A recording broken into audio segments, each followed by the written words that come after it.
Hello, and thank you for the chance to share a few words at the Maine Ocean and Coastal Acidification Partnership Summer Meeting. First, I'd like to thank you all for your work to research the effects of ocean acidification and ways to reduce the impacts or adapt to them. Like you, I have major concerns about the effects of ocean acidification and climate change on our coastal communities and the state's economy as a whole. Recent studies and reports have been sobering.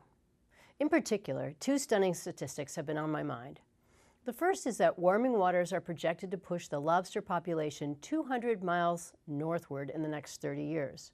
The second is that 2017 was the smallest Maine clam harvest in almost 90 years, a combination of invasive green crabs, algae blooms, and ocean acidification. Congress may still be having a so-called debate on climate change, but it's already an environmental and economic reality in Maine. So I appreciate your leadership on this issue and your role in implementing the recommendations of the state's Ocean Acidification Study Commission. I am working to support your efforts however I can in Congress. In particular, I've introduced H.R. 2719, the Coastal Communities Ocean Acidification Act of 2017. This bipartisan bill would require NOAA to study ocean acidification, identify vulnerable communities, and work with states like Maine that have already begun to address the issue.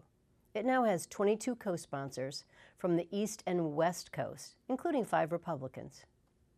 My seat on the House Appropriations Subcommittee on Interior and the Environment has also given me a great position to advocate for environmental research and protections.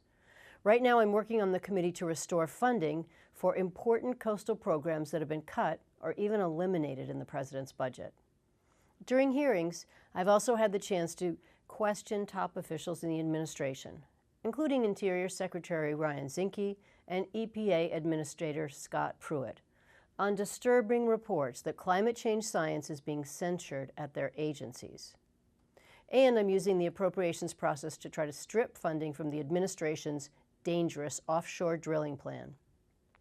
The stakes are too high for the Maine people who make their living from our natural resources to neglect these issues or potentially worsen them. The federal government needs to do its part, and I will keep fighting to ensure that happens. Thank you all again for your leadership and efforts. If there's anything I can do to further support them, please let me know. Take care.